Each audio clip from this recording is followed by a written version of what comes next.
Hi, my name is Margarita Diaz, I'm David Ship.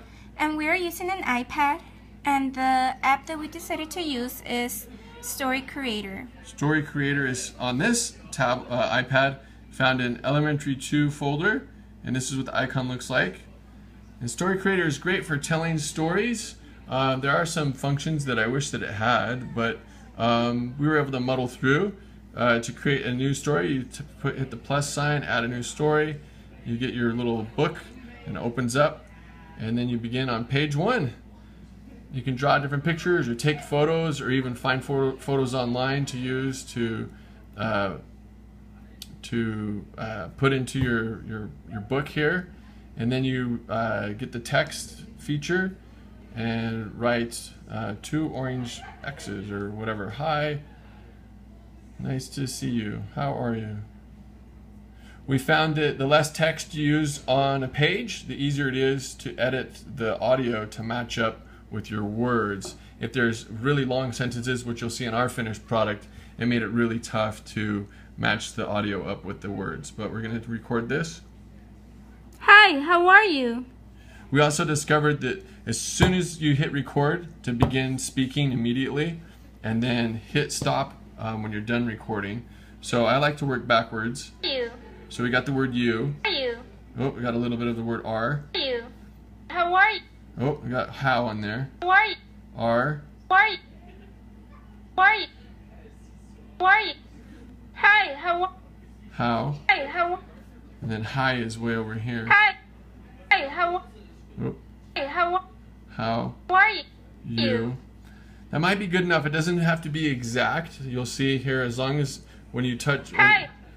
Hi, How are you? When you hit the page, like this. Hi, how are you? It flows now, and you can Hi, see how are you? the words light up when. And it's interesting. It's kind of you have to kind of split the difference between separating your words enough that it makes it easier to edit, but also not so much that you sound like a robot. So our finished product is here. I think if you hit home, right? There's a home button up in the corner. It'll bring up all the different books that were created, and ours is has a funny name. We didn't really name it anything clever. It just happens to be the letter that we accidentally hit just before we there. E. So here's our story. Once upon a time, there was a little girl who wanted a bike more than anything in the world. Unfortunately, she didn't have enough money, and she was scared someone else would buy the last bike her size. Months later, when she returned to the store after saving up her money, This is a piggy bank. much to her surprise, the price had come down. She said, "Hey, I could have got this bike months ago. If it was this price to begin with, what happened?" A lot of text on that page. The store owner explained no one was buying it, and not only that, we accidentally purchased 5 more of the same bike. We had to bring our price down. That's what's called supply and demand. This is a 4th grade standard. It's objective 3, and it's letter A. Explain the relationship between supply and demand. There it is. Explain the relationship to supply and demand.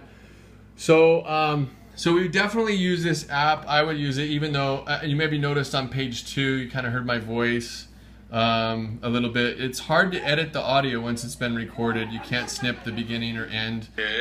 You hear that? A bike So, more than so anyway, but I think I'd still use it though, because it's a really fun app, and I love how the words can follow along with the audio. Also how they can draw their own pictures. All these pictures were drawn by my daughter Vivian. Thanks, Viv. High five. Say you're welcome. Say bye, everyone. Oh, now she's being really extra quiet.